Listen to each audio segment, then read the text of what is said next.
let's take a look at it like this, and it comes out. All right, this is the first coil.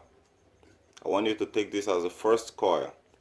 Then maybe this is about 100 tons or 1,000 tons, depend on the calculation you're using. Then it get forward again, then it does another maybe 2,000 or even the same 1,000 tons, you know. That's, you roll it on 1, 2, 3, 4, 5, 6 into 1,000. Now pay a very good attention here. Now you can see these two independent coils here. How many wires can you count here? Is 3 wires. All right, so you have the first wire here, you have the second wire here, and you have the third wire.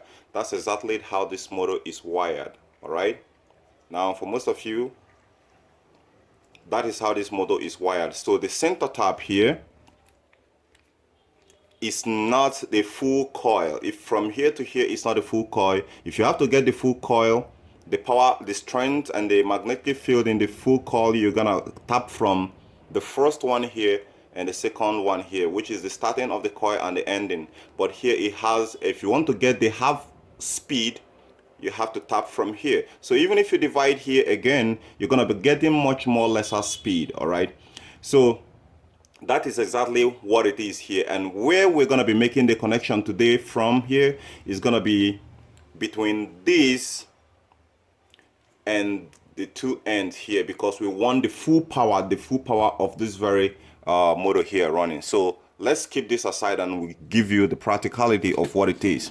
So in that situation here, we want to be connecting the motor brush here in series, all right, not in parallel. If you don't know about series connection, this is a series connection. So you get the power here, and you go, and you link it up. You link it up. You go. That's the series connection. But for parallel connection, so let's say in the series connection, you might have the live here, and you have a neutral here. Maybe the neutral just come right all the way here and join here. So we have the neutral here. So this is a series connection. Series connection. While the parallel connection, you have the live here, and you have your conductors laid up here. You can't have your conductors, you just have your conductor laid up here. Then you have your component attached to it like this. Anything can be the component, all right, attached to it like this. So you can, let's say you have your resistor, all right, attached here, or why it goes again, it has a capacitor attached here. So this is a parallel connection, but in this case we are trying to loop it through this series connection here, so that all the power flow from here to here down to the coil. So at that, we have to locate the first brush here and the second brush. So this is the first brush, which comes over to this very place here, and this is the second brush. So the second brush here is the one you see me with attached with a clip. You might need a clip to it. So we're gonna be needing to link this one with the first winding, which is the red wire. All right, I showed you the red wire right there. This is the red wire. So we're gonna be needing to connect this first brush here to the first winding.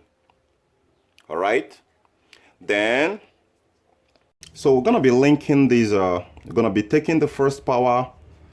Going to be feeding the first power through the other brush here after linking this brush to the first winding. So the first winding, like I said, is this one here. So I'm going to be linking it up to that. Now when we link it up,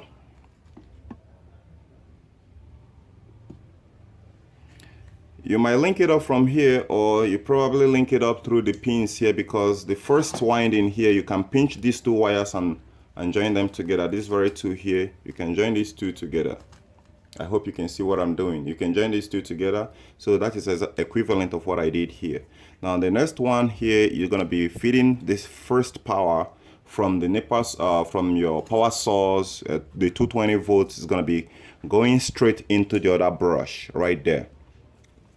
The center tap wire, which I showed you, which I use this to illustrate to you, which I use this coil to illustrate to you, you don't tap any power from it there, except if you want the motor to run very terribly or poor. But we don't want that to do. We want this motor to run in its full capacity.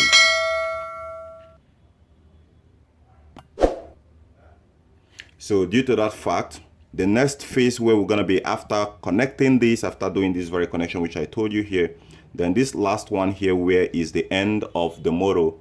All right, this is the center tap here, and this is the end of the winding. This is the starting of the winding, which is indicated by the red. So we're going to be feeding the second power through this blue here.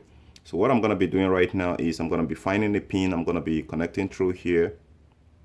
All right, when I connect it, or even if I don't want to connect it, I can just tap from there.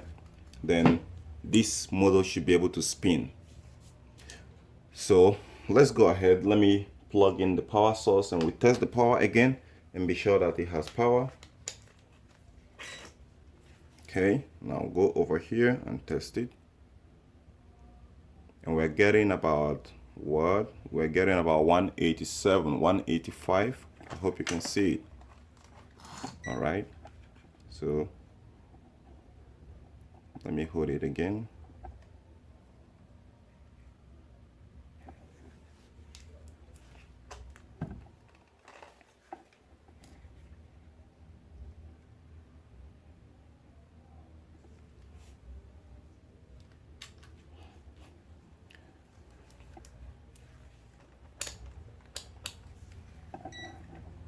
So test it again. You can see it is 188. So that's okay. So that's gonna power this. So let's get this out of the way because this is gonna really spin fast.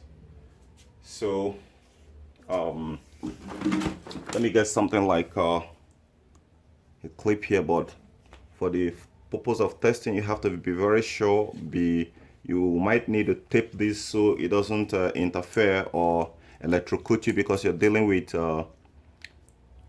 110 or 220 volt, depends on the country where you are. In US you'll be having 110, but in Nigeria or some other African countries you're gonna be getting something lower than that. So I'm gonna sellotape this right so it doesn't cause any problem.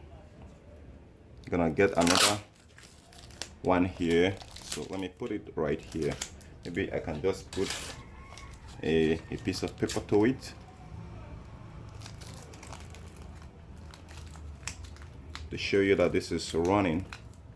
All right, so with this connection done, just listen very carefully.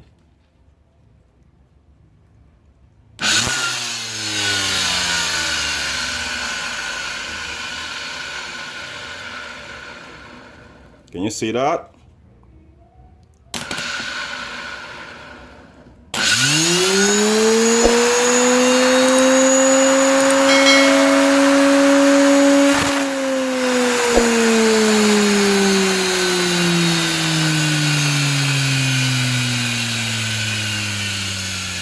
So guys, I hope you guys are following up right now. So that's how you power this guy up. So whichever the application which you want to use it for is entirely up to you. But one thing which I want to say here is you should adopt the safety measure so you don't get yourself electrocuted while trying to power this guy up, right?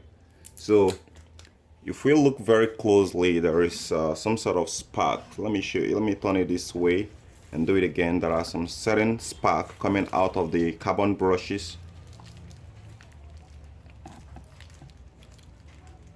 So I want you to watch right somewhere here. That you're gonna be needing to add some grease to it so it to be smooth.